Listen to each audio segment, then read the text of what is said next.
7th spot is going to be Miss Supranational Philippines, you guys.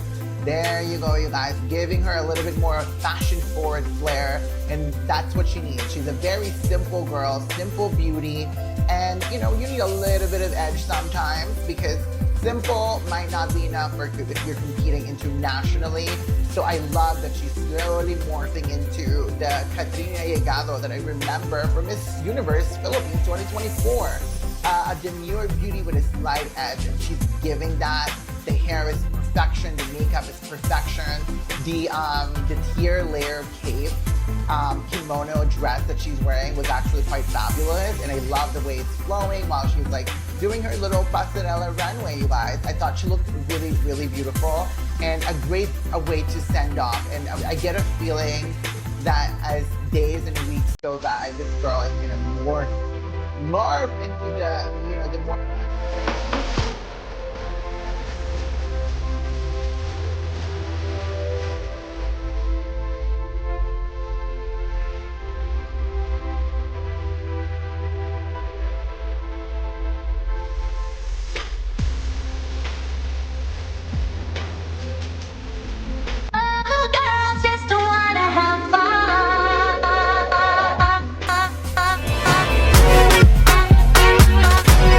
So inyo pong napanood mga kapolitika ang reaksyon nitong pageant vlogger na si Del dito sa ating pambato sa Miss Supranational na si Katrina Llegado dito sa kanyang departure para sa Miss Supranational 2026 na ginaganap ngayon sa bansang Poland.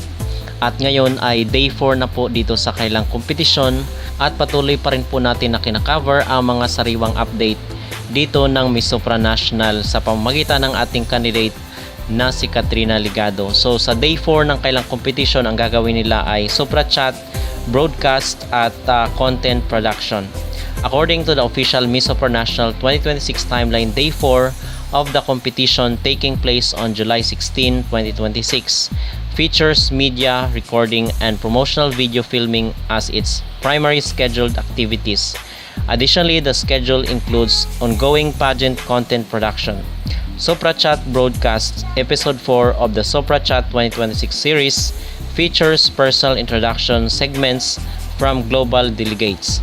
Content production delegates engage in interview sessions, social media content creation and sponsor related video clips following the completion of their initial orientation and official photoshoot session. So ito daw po yung mga gagawin ngayon ng Miss Supranational representatives. At doon po pala sa ating napag-usapan yung sikat na sikat ngayon dito sa social media ang pambato ng Indonesian na si Agnes Rahajing dahil talagang maraming mga kapolitika ang sumusubaybay sa kanya at mga nagko-content dahil marami ang mga nag-view, most especially yung mga supporters niya na mula sa Indonesia. So kahawig pala siya ng Miss Cosmo 2024 na si Ketut Permata Julia Street. Medyo may hawig siya mga kapolitika dito kay Ketut. At napakabait at fluent itong pambato ng Indonesia ngayon na si Agnes Rahajing. At in fact ay confident nga yung kanyang mga kabayan na may uwi ni Agnes yung corona ng Miss Supranational at masundan yung yapak ng Miss Supra nila noong 2024. So yun po ang ating aabangan sa mga susunod na araw kung talaga nga bang sa Indonesia daw ang ibibigay ang corona ng Miss Supranational 2026. At mula po dito sa Miss Supra ay abangan naman po natin ang mga Reyna Filipinas Beauty Queens bukas sa It's Showtime. Bukas mapapanood mo rin na ang mga Reyna sa It's Showtime. Don't miss Reyna Filipinas 2026 candidates together with Emma Mary Tiglao and CJ Opiasa as they bring their charm to the noontime stage. Tune in, cheer for your favorite Reyna and Kita Kids tomorrow. So nasa Showtime po bukas ang mga Reyna Filipinas candidates or representatives para dito sa exposure at promotion ng kanilang beauty pageant competition. Okay, so yun po ang pinaka-latest na mga update ngayon dito sa mundo ng beauty pageant. At po nung Binibining Mariveles, yun na po talaga ang quote ko sa buhay. Parang ang mga nakapaligid na tao na sa atin ang mag-build up kung ano tayo ngayon. So, kung hindi ko man makuha ang corona, meron akong time for that.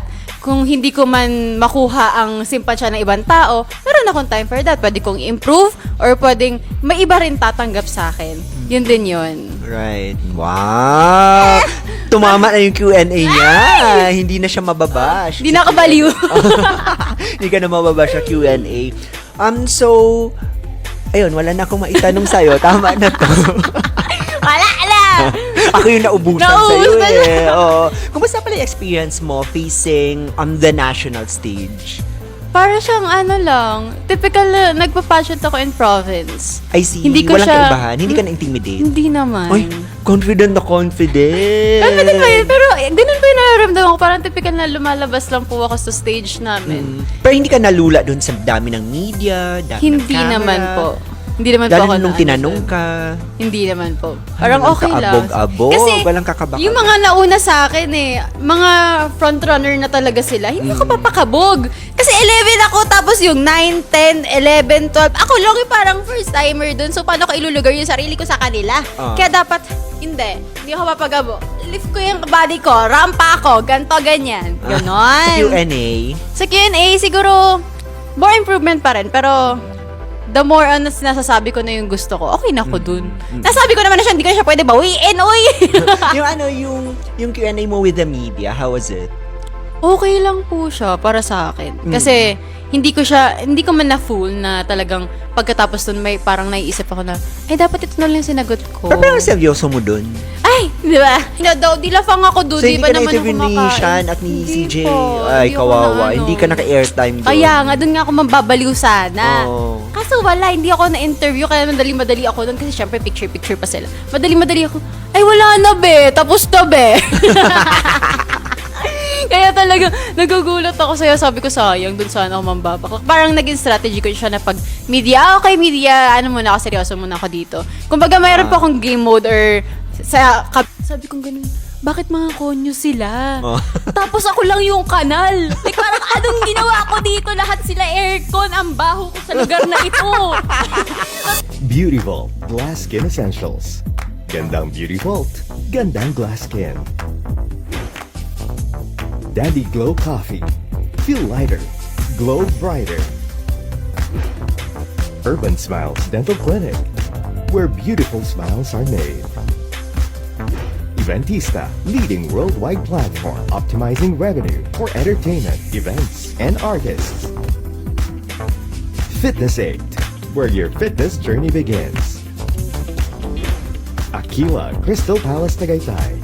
Experience romance in the air.